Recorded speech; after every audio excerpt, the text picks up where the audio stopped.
নমস্কাৰ, Indian job update চেনেলটোলৈ আপোনালোক সকলোকে স্বাগতম জনাই এটা গুৰুত্বপূৰ্ণ খবৰ আপোনালোকক দিবলৈ ওলাইছোঁ। আপোনালোকে ইতিমধ্যে গম পাইছে যে আমাৰ যি মুখ্যমন্ত্ৰীৰ আত্মনিৰ্ভৰ অসম যোজনা আছে, এই যোজনা আঁচনিৰ অধীনত আপোনালোকক 2 লাখৰ পৰা 5 লাখ টকা পৰ্যন্ত দিয়া হ'ব। আৰু এই আঁচনিৰ অধীনত অহা 2 বছৰৰ ভিতৰত ৰাজ্যৰ 2 লাখ দক্ষ যুৱক যুৱতীক স্ব-উপাৰ্জনৰ লক্ষ্যৰে যোগ্য হিতাধিকাৰীসকলক চৰকাৰী ছাবচিডি আৰু সুদবিহীন চৰকাৰী ঋণ 2টা কিস্তিত 2 লাখ টকাৰ পৰা 5 লাখ টকা পৰ্যন্ত দিয়া হ'ব। আৰু ইয়াৰ ৰেজিষ্ট্ৰেশ্যন মুকলি হ'ব অহাকালি অৰ্থাৎ 23 ছেপ্টেম্বৰৰ পৰা।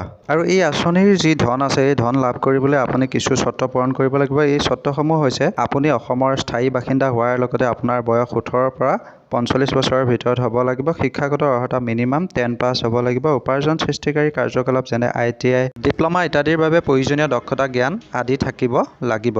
লগতে পূৰ্বতে ঋণ লোৱাৰ ক্ষেত্ৰত আপোনাৰ কোনো বেমেজালি থাকিব নালাগিব। তাৰপিছত 5 নম্বৰত আপোনালোকৰ চৰকাৰী চাকৰি বা পেঞ্চনাৰ পৰিয়ালৰ সদস্য হ'ব নোৱাৰিব। 6 নম্বৰত প্ৰতিটো পৰিয়ালৰ এজন সদস্যহে ইয়াৰ বাবে যোগ্য হ'ব।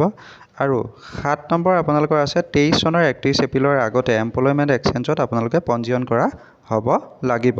আৰু এই যিখিনি চৰ্তৰ কথা ক'লোঁ, এই চৰ্তখিনি পূৰণ কৰাৰ পাছতে আপোনালোকৰ যি মুখ্যমন্ত্ৰী আত্মনিৰ্ভৰ অসম অভিযান আছে, অভিযানৰ আঁচনিৰ ধন লাভ কৰিব পাৰিব। আৰু লগতে ইয়াত কেইটামান গুৰুত্বপূৰ্ণ কথা দিছে, আপোনালোকে ইয়াত চাব। এই যি অভিযান আছে, অভিযানৰ দ্বাৰা আমাৰ যি দৰিদ্ৰ সীমাৰেখাৰ তলৰ আৰু নিম্ন আয়ৰ পৰিয়ালৰ ক্ষুদ্ৰ উদ্যোগী যুৱক যুৱতীসকলক উৎসাহিত কৰি স্ব-উপাৰ্জনৰ সুযোগ প্ৰদান কৰাৰ লগতে আঁচনিৰ অধীনত পেছাদাৰী পাঠ্যক্ৰম সম্পূৰ্ণ কৰাৰ পিছত স্ব-নিয়োজন কৃষি আৰু উদ্যান শস্য, মীন পালন, হাঁহ কুকুৰা, দুগ্ধ পাম, পেকেজিং, ৰেডিমেড পোছাক, গছপুলি ৰোপণ, কাঠ আধাৰিত উদ্যোগ অৰ্থাৎ আপোনালোকৰ যি ফাৰ্নিচাৰ উদ্যোগ, এইবিলাক কাঠ আধাৰিত উদ্যোগ, ষ্টেচনাৰী, ফেব্ৰিকেশ্যন, হাৰ্ডৱেৰ সামগ্ৰী আদি উপাৰ্জন সৃষ্টিকাৰী কাৰ্যকলাপ সামৰি লোৱা হ'ব। আৰু অহা 2 বছৰত এই আঁচনিৰ জৰিয়তে 2 লাখ যুৱক যুৱতীক সামৰি লোৱাৰ লক্ষ্য নিৰ্ধাৰণ কৰা হৈছে। হিতাধিকাৰীসকলে তেওঁলোকৰ যোগ্যতা অনুসৰি মিশ্ৰিত চৰকাৰী অনুদান আৰু সুদবিহীন চৰকাৰী ঋণ 2টা কিস্তিত 2 লাখ, 3 লাখ আৰু 5 লাখ টকাকৈ লাভ কৰিব। আৰু লগতে নিৰ্বাচিত হিতাধিকাৰীসকলে উদ্যমিতা পৰিচালনা আৰু একাউণ্টিং দক্ষতা বৃদ্ধিৰ বাবে নিৰ্বাচিত শৈক্ষিক দক্ষতা প্ৰশিক্ষণ প্ৰতিষ্ঠানত 1 মাহৰ প্ৰশিক্ষণ ল'ব লাগিব, য'ত তেওঁলোকক 10,000 টকাকৈ বৃত্তি হিচাপে প্ৰদান কৰা হ'ব।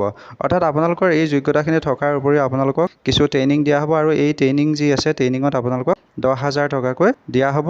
আৰু লগতে কোনসকল এই হিতাধিকাৰীৰ বাবে নিৰ্বাচিত হ'ব সেই বিষয়ে ইয়াত লিখি দিছে।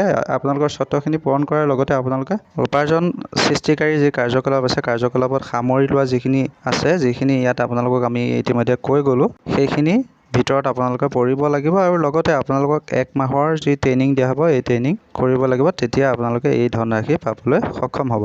আৰু এনেধৰণৰ যিবিলাক আপডেট আছে, আপডেটবিলাক আমি সদায় আপোনালোকক দিব চেষ্টা কৰোঁ। গতিকে আপোনালোকে আমাৰ চেনেলৰ ভিডিঅ'বোৰ চাই থকাৰ লগতে যিসকল আমাৰ চেনেলত নতুন তেখেতসকলে কাইণ্ডলি চেনেলটো ছাবস্ক্ৰাইব কৰি ল'ব। ধন্যবাদ।